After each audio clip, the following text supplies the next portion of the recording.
All right, y'all, so I'm not fishing today. Just got done building me a little hiller for my tiller. And we're trying to get some gardens ready. I'm gonna test this thing out and see what else I need to do to it. I think it turned out pretty good. Gonna be some 36-inch beds for my tomatoes. And we'll go test it out and see how it works. All right, so just right quick, I had to do some modifying. When y'all saw it before, it was just the skeleton of the structure that I wanted. The only thing I've done, which for temporary use, I use self-tapping screws to attach the 2x6s to the side. I'm going to go back and put bolts there.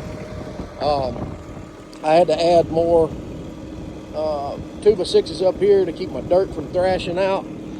I've also added this little ripper right here to open up my seed trench. I'm going to add 2 more whenever I'm planting triples like carrots or whatever on one bed.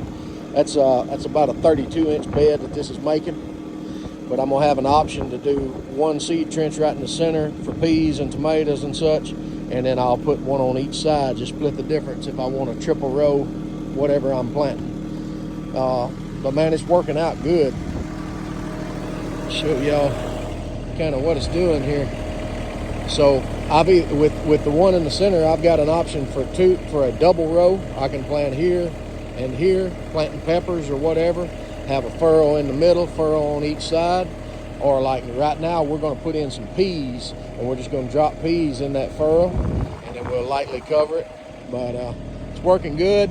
I'm having to make 2 passes right now. I think I've still got some adjusting to do on it, but overall it's working out really well.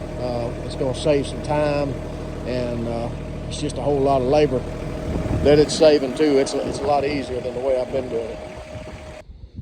And the old hiller passed the test. If y'all looking to make one of these, I just use 2x6s, self-tapping screws into the frame of the tiller here. I'm gonna go back and put bolts in there. I was just in a hurry and I was wanting to see if this was gonna work. You do want to add these boards across the top. At least with my tiller, it was just throwing the dirt out. So I put these boards on, left 1 gap, that way it can't choke up. If anything does need to come out, it can. Then this board right here slicks the top down. I've already showed you. Just the blade on here, it gives me a furrow right in the center. I've already talked about the options where I'm gonna have 3 on here if I want to go that route, planting carrots or whatever. But yeah, man, that thing is on there. It's sturdy, and it works great. As you can see there with the peas, it got it done. Saves me a lot of time hooking and unhooking. The chicken's over there.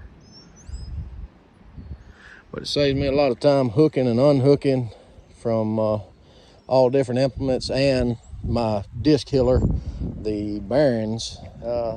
It's been over about 2 acres, and the Barons went out in the discs on it. I don't know what that's about. Sealed Barons wasn't supposed to happen.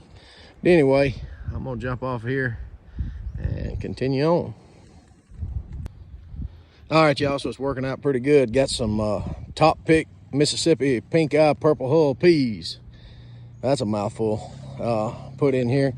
Got 11 77-foot rows.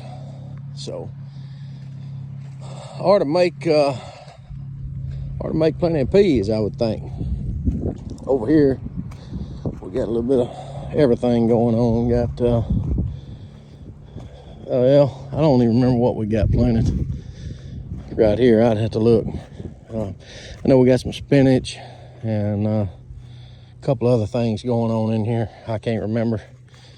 Got some Hoss tomatoes going on this row right here, the Hossinator, and got some snappers on down there.